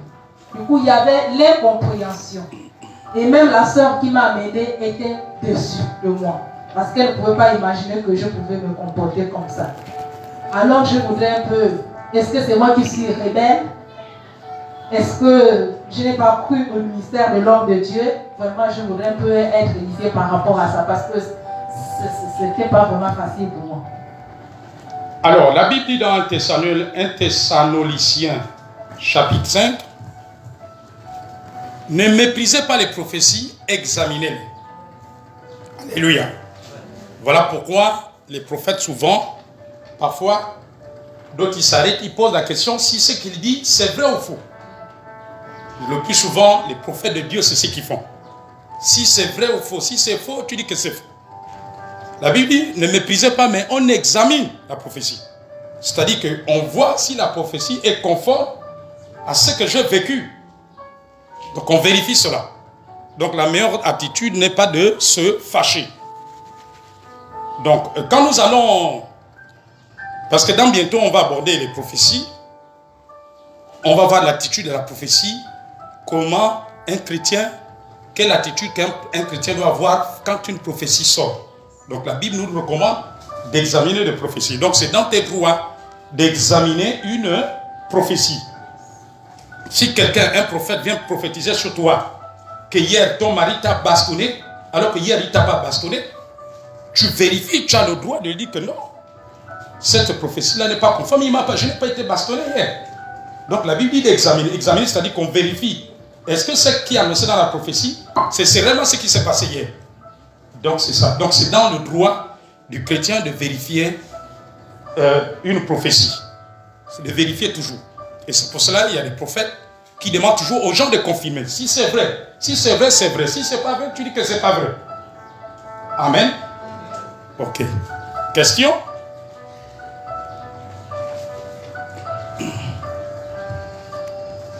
Bonjour, peuple Dieu. Bonjour. Ma question est ceci. Comme disait maman, il y a peut-être 7 ans, j'étais dans une église de la place. Chez un prophète, bien sûr. Et ce prophète m'avait prophétisé en disant: ma fille, ta vie est gâtée. Tu n'auras pas de mari. Quand même, un prophète comme moi, je peux prier. Il n'y en aura jamais. Même si tu pars chez un autre. Vraiment, prie seulement pour le salut. Mais pour le côté mariage, n'espère pas. Papa, je voudrais savoir, est-ce que ces gens de prophètes est-il vraiment prophète? Parce que j'ai vu la différence avec la parole de vie. Dès mon premier mois, la prophétie du mariage commençait à couler. Donc maintenant, comment croire à ce prophète? Faut-il le croire? Il est prophète ou pas? Je ne sais pas. Alors, étant donné que Dieu nous a parlé sur ta situation matrimoniale, moi je crois en ce que Dieu m'a révélé. Ça, ce n'était pas une prophétie de Dieu. Ça, ce n'était même pas le plan de Dieu. Parce que les prophéties véhiculent aussi le plan de Dieu. Ça, ce n'est pas ce que Dieu a dit. Parce que aujourd'hui, toi, tu es en train d'aller progressivement vers la réalisation de ton mariage. Maintenant, quand ton mariage va se réaliser, que dira-t-il? Il faudra lui faire le témoignage. Parce que moi, Dieu ne m'a jamais dit que tu ne vas pas te marier. Alléluia. Dieu a monté plutôt la porte du mariage. Donc c'est le cas qu'on a vu tout à l'heure. Le prophète Anania, le prophète Jérémie. Le prophète Jérémie libère une prophétie de Dieu. Anania vient libérer une prophétie contraire. Mais c'est la suite qui prouve. Quand on va étudier les prophéties, vous allez voir que l'accomplissement fait partie des points déterminants. Donc la suite nous dira. Ok. Question? Donc ça, c'est pas une prophétie qui vient de Dieu. Je l'examine à l'instant même, elle ne vient pas de Dieu. Et je vais renchérir, je vais soutenir ce que je dis lorsque, dans très bientôt, on va aborder l'enseignement sur les prophéties. Les vraies prophéties, etc. Et je vais soutenir ce que je dis. Question? Bonjour. Bonjour. En fait, je voudrais savoir exactement de qui provient la prophétie de celui qui ne prie pas, quand bien même pour ce qu'il dit est vrai. Cette prophétie provient de Dieu ou de Satan. Il ne prie pas et pourtant ce qu'il dit est vrai. Cette prophétie provient de Dieu ou de Satan? Je voudrais savoir. Bon, la première chose, il faut d'abord savoir la qualité de la personne qui libère la parole, qui est soi-disant prophétie. La personne est-elle un devin ou un païen simple qui n'est pas dans la divination? Ça, c'est d'abord la première question qu'il faut d'abord savoir. Si c'est un devin, si quelqu'un qui est dans des pratiques fétichistes, qui a un esprit de python, il n'y a pas à réfléchir, sa prophétie ne vient pas de Dieu, ça vient du diable. Nous avons vu la dernière fois dans Acte 16, une femme qui avait l'esprit de python. L'esprit de python, c'est l'esprit des devins, des divinations, des charlatans, des gens qui prédisent l'avenir. Pas selon le Saint-Esprit, mais selon des démons, selon des rituels. Elle a dit, ces hommes vous annoncent la voie du salut, Ce sont les serviteurs du Dieu très haut. L'apôtre Paul s'est retourné, il a dit, esprit de Python, sort de cette femme. Et pourtant, ce qu'elle disait, c'était vrai. L'apôtre Paul annonçait la voie du salut. L'apôtre Paul était un serviteur de Dieu, mais la source n'était pas Dieu. Donc, il faut d'abord savoir la qualité de la personne. Est-ce que c'est un devin? Est-ce que c'est un féticheur? Donc, c'est des choses qu'il faut savoir. Donc, il faut d'abord connaître tout cela. Maintenant, si c'est un simple chrétien, si c'est un simple païen, il n'est pas dans des pratiques occultes. Dieu, dans sa souveraineté, il ne le fait pas tout le temps. Il peut utiliser quelqu'un pour te donner un message. On a le cas, par exemple, de l'âne de Balaam. Dieu a utilisé l'âne de Balaam pour empêcher Balaam d'aller accomplir quelque chose. Mais ce ne sera pas tout le temps. Donc, il faut savoir la qualité de la personne. Si c'est un devin, il n'y a pas à réfléchir. On ne réfléchit pas. Et même s'il n'est pas devin, il peut avoir hérité d'un esprit de divination qui est dans sa famille. Alléluia. Il y a des gens comme ça, par l'hérédité, on peut lui coller un esprit. Amen. Y a-t-il une question?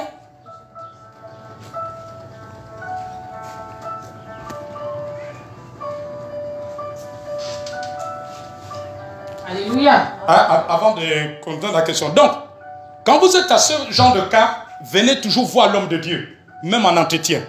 Homme de Dieu, j'ai rencontré quelqu'un, il est ceci, je vais te poser tout cela. Mais si tu me dis que non, il est charlatan, il est ceci, il est devin, mais tout de suite, on ne tient pas compte de ça. Alléluia. Parce que Dieu ne veut pas que nous recevons des prophéties des démons. Même quand ce qu'il peut dire peut être vrai. Alléluia. Là, tu es en désobéissance à la parole de Dieu. Parce que Dieu nous interdit de rentrer en contact avec des démons, avec des devins. C'est écrit dans la parole. Oui, question? Bonjour, Peuple de Dieu. Bonjour. Ma question est celle-là. Est-ce que un prophète de l'ancienne alliance et de la nouvelle alliance, comment dirais-je? La différence? Oui, la différence est... Est-ce que le prophète de la nouvelle alliance doit être dur comme ceux de l'ancienne alliance? On a l'exemple du prophète, c'est Élie, je crois, Élie, dont les enfants se sont moqués et lui il a appelé les ours pour les c'est Élisée, pour les tuer. Est-ce que actuellement dans la nouvelle alliance, est-ce que le prophète doit agir pareil?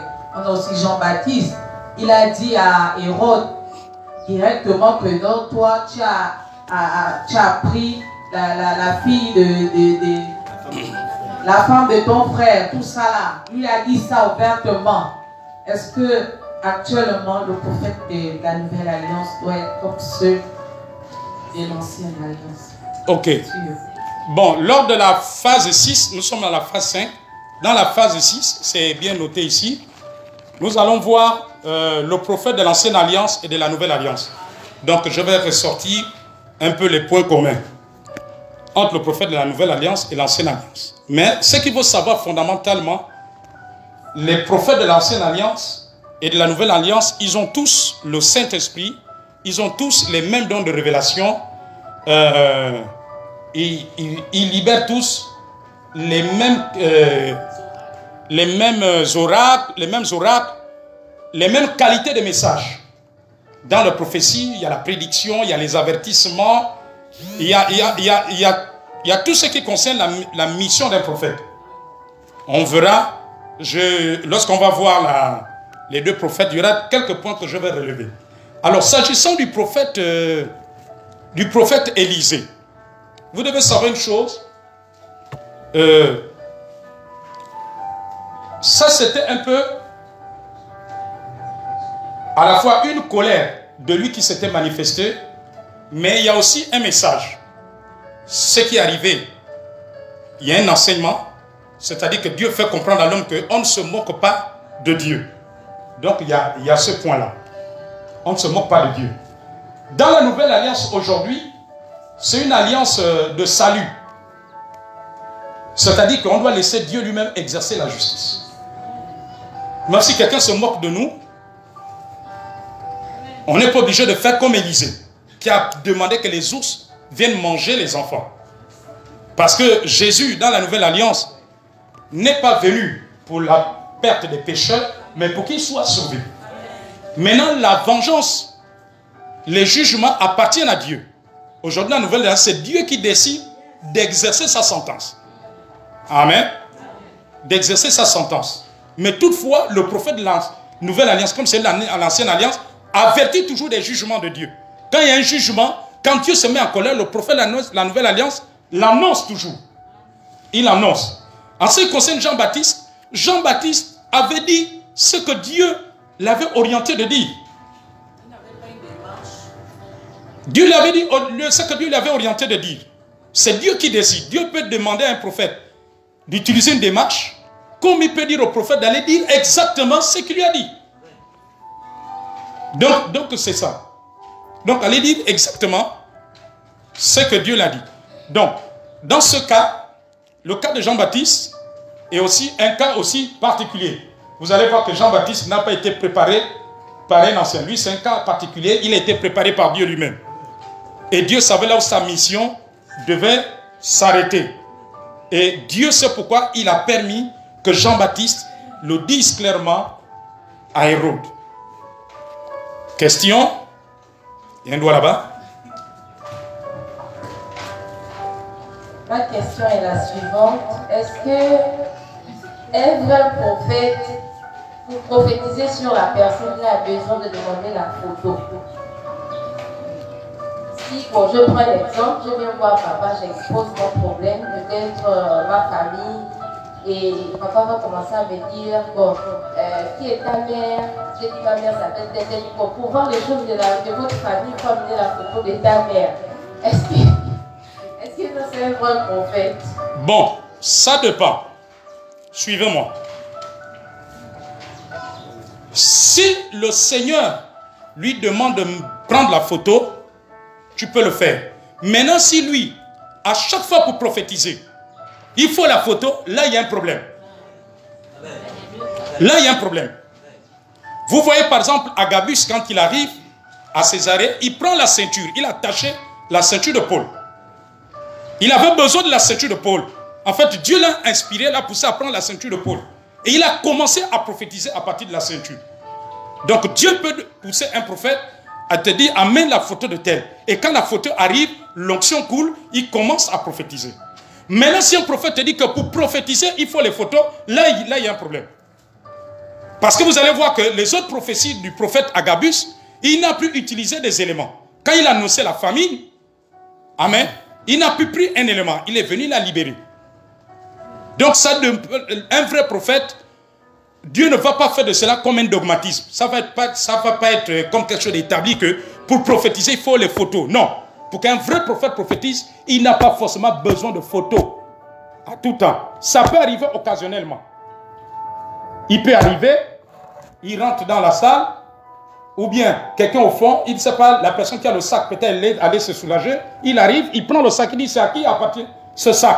Donc à partir d'un élément de la personne, l'esprit peut inspirer. Mais ce n'est pas quelque chose maintenant qui est établi, qui est constant. C'est-à-dire que pour qu'il prophétise, il va te dire que bon, toi, il faut que je prophétise. Est-ce que tu as une photo d'un parent? Oh non, donc aujourd'hui je ne peux pas prophétiser. Toi, tu as une photo. Là, ça c'est pas, là c'est pas Dieu, là c'est plus Dieu ça. Là, ça devient autre chose. Question? Il y a un doigt ici.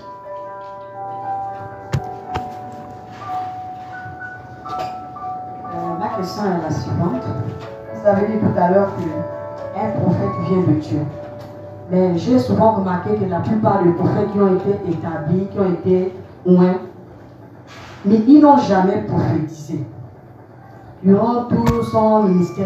Est-ce que celui-là, on peut le qualifier un prophète ou bien ça a été juste inventé comme ça? Ok, très bonne question.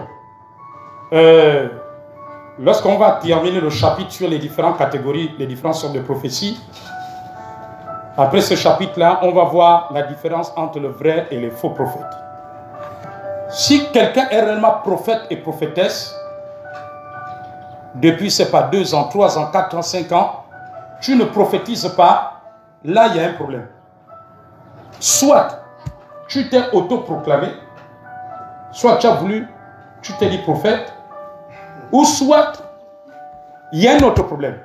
Si tu es appelé au ministère de prophète, les dons qui accompagnent le prophète doivent se manifester. Tu ne peux pas être tu es prophète depuis 5 ans, 10 ans, on t'a jamais entendu prophétiser ou apporter une révélation. Là, il y a un problème. On va voir cela sur la différence entre le vrai et le faux prophète. Et aujourd'hui, ce qu'elle dit est fondamental. Il y a beaucoup de personnes qui disent qu'ils sont prophètes, mais on ne les a jamais vus prophétiser. Il y a un problème. Es-tu réellement appelé au ministère de prophète? Qu'est-ce qui ne va pas? Si réellement tu es appelé au ministère de prophète, les dons qui accompagnent le prophète doivent se manifester. Si ça ne se manifeste pas, alors on se pose des questions. C'est que, quelque part, c'est que tu n'as pas été réellement appelé au ministère de prophète. Va bien interroger Dieu. Alléluia. Va poser des questions à Dieu. Parce que ce n'est pas possible que 5 ans, depuis 5 ans, tu dis que tu es prophète, 10 ans, tu es prophète, 15 ans, tu es prophète, et tu n'as jamais libéré une prophétie. Va bien consulter Dieu, demande réellement à Dieu. Est-ce que tu as bien entendu, ou bien toi, tu veux devenir prophète? Parce que qu'on va voir dans la différence, on verra qu'il y a des gens qui veulent devenir prophète. Parce que paraît-il que quand tu es prophète, tu es célèbre. Mais on ne fait pas le ministère pour être célèbre. On ne fait pas le ministère pour être célèbre. On ne devient pas prophète pour devenir célèbre. Prophète, c'est une lourde charge pour laquelle on aura des comptes à rendre. Alléluia. Voilà pourquoi vous devez beaucoup prier pour moi, pour que je reste toujours dans l'intégrité. Parce que j'aurai des comptes à rendre. Mais les gens s'amusent avec ce qu'on appelle le ministère de prophète. Soit on a face à nous quelqu'un qui veut devenir prophète. Ou l'autre qui veut faire de business. Amen. Parce qu'il y en a qui font consultation prophétique, il y a un prix. Avant de voir le prophète, amène 50 000. Passe au cabinet du prophète, tu déposes 50 000, 100 000. Non, le ministère de prophète, ce n'est pas un ministère de commerce. On va voir cela. Le ministère de prophète n'est pas établi pour faire de commerce. Il y a des règles dans la parole de Dieu, des offrandes, des dîmes, des sacrifices. Pour ceux qui servent Dieu, ceux qui servent à l'autel, il y a des principes pour lesquels on obéit. Amen. Pour lesquels on obéit. Parce qu'il y a des gens, un prophète dans l'exercice de son ministère, ce n'est pas tous ceux qui viendront le voir qui auront forcément de l'argent.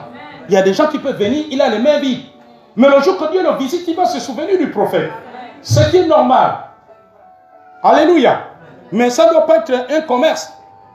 Comme un cabinet juridique. Comme un cabinet médical. Tu passes par la secrétaire. Est-ce que tu as le montant de la consultation? C'est 30 000 pour voir le prophète. 50 000. Tu n'as pas, retourne chez toi. Alléluia. Non, ce n'est pas comme ça la Bible nous enseigne. Il y a des principes qui ont été enseignés. Amen. Celui qui sert à l'autel, il est nourri par l'autel. Tu sais qu'un homme de Dieu, il faut le soutenir. Tu peux apporter, tu as une offrande, tu apportes. Si tu n'as pas aujourd'hui, mais la prochaine fois, tu apportes une offrande. Alléluia. Un homme de Dieu, tu sais qu'un homme de Dieu doit être soutenu. La Bible parle des femmes qui soutenaient Jésus-Christ. La Bible dit que ces femmes-là l'assistaient de leurs biens. Amen. Parce qu'un homme de Dieu doit être soutenu. Alléluia. Quand tu viens le voir à l'église, l'électricité qu'il utilise, c'est payant. S'il a une voiture, il sait déplacer son carburant. Ça ne va pas venir du ciel. Mais c'est à toi de comprendre qu'un homme de Dieu est soutenu. Moi, j'ai vu des gens même faire des dons à des hommes de Dieu. La personne ne vient pas pour rencontrer l'homme de Dieu. Hein. Amen. J'ai vu comme ça un homme de Dieu, il priait pour un besoin. Une dette, l'église avait une dette, si c'est d'un million, il priait, Seigneur, vous les porte. Et c'était le jour d'entretien. Les gens venaient, il n'y avait pas que pour voir l'homme de Dieu, il fallait donner l'argent. Mais selon l'enseignement, toi, tu sais que si tu en as, tu donnes. Si tu n'as pas, donc tu viens voir l'homme de Dieu va prier pour toi. Mais tu sais une chose, c'est que quand tu en as, il faut soutenir l'œuvre.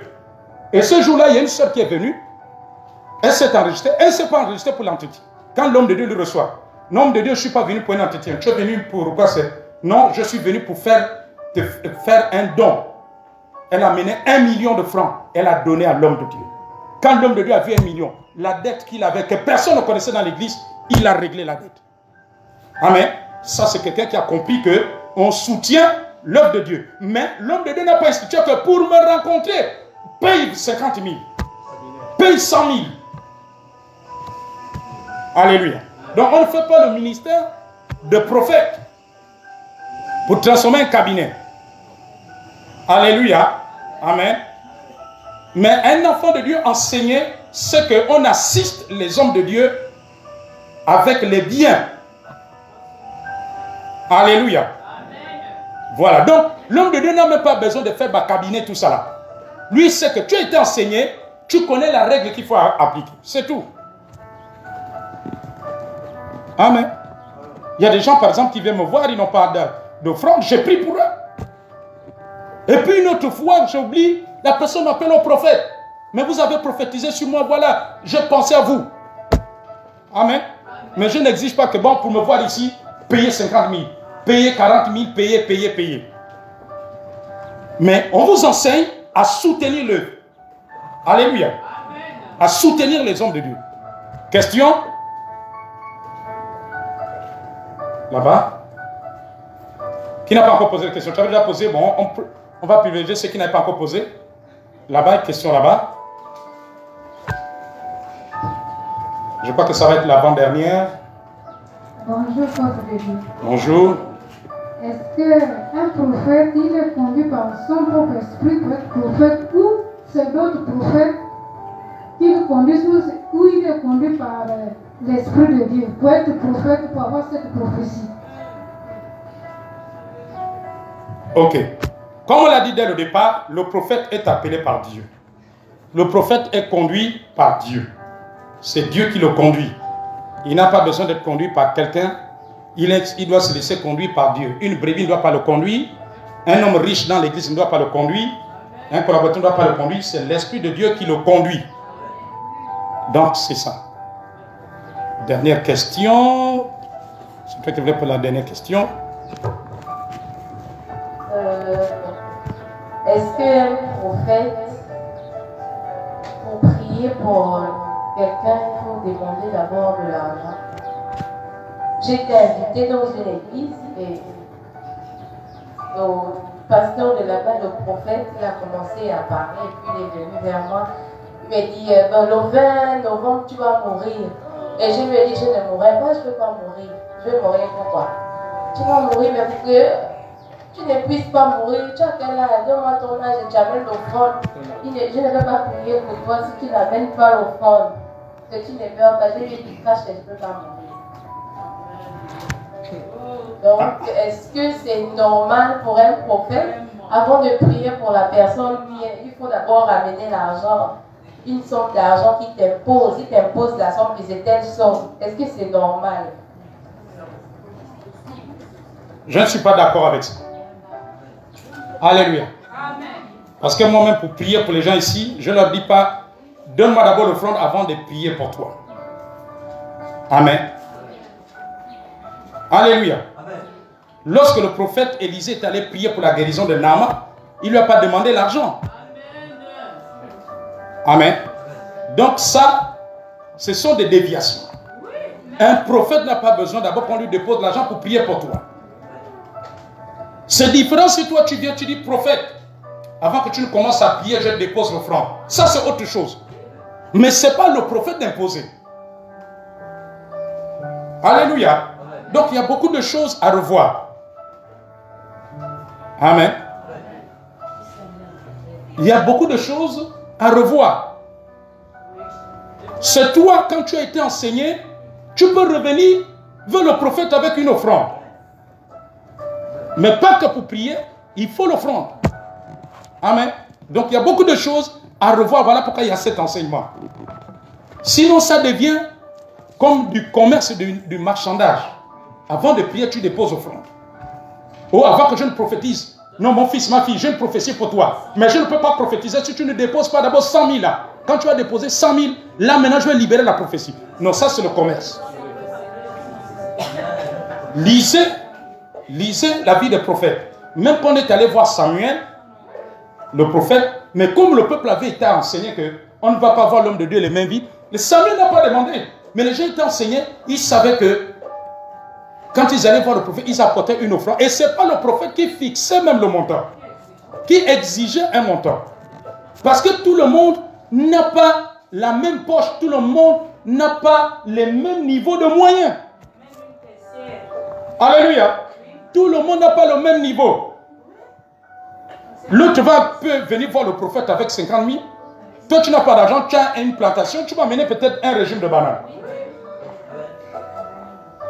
Alléluia. Amen, amen. Mais ce n'est pas le prophète de fixer, dit que, bon, toi, tu n'as pas 50 000, je ne prie pas. Tu as combien? Tu as 30 000? Oh non, non, non, non. Retourne avec tes 30 000. Alléluia. Donc, c'est ça. Et quand on ne fait pas attention, on tombe dans la cupidité. Et on va voir cela, on va voir cette déviation-là dans bientôt. Et la cupidité est un élément très dangereux. Amen. Oui, un doigt. Je crois que c'est la toute dernière, comme il n'a jamais posé de questions depuis qu'il a l'école de prophète. Oui. Bonjour. Bonjour. Je voulais savoir, est-ce qu'un prophète peut faire la délivrance sur un adepte de Dieu qui a été enroulé par un groupe familial?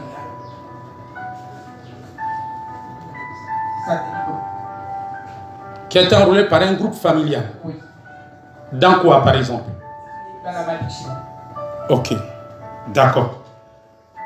Oui, un prophète peut faire la délivrance. Il n'y a pas que les prophètes, tous ceux qui sont hommes de Dieu, qu'ils soient pasteurs, apôtres, évangélistes, docteurs, prophètes, ils peuvent tous faire la délivrance. C'est pour ça que Jésus-Christ est venu sur la croix. Nous continuons la mission de Jésus-Christ, d'apporter le salut, donc la délivrance aux hommes. Jésus-Christ est mort à la croix pour libérer l'homme du péché, de la malédiction, de l'envoûtement, de la sorcellerie. Donc un prophète est d'abord un homme de Dieu. Donc il peut exercer le ministère de la délivrance, il peut chasser les démons. Comme tous les autres hommes de Dieu et comme tous chrétiens, comme tous ceux qui ont cru.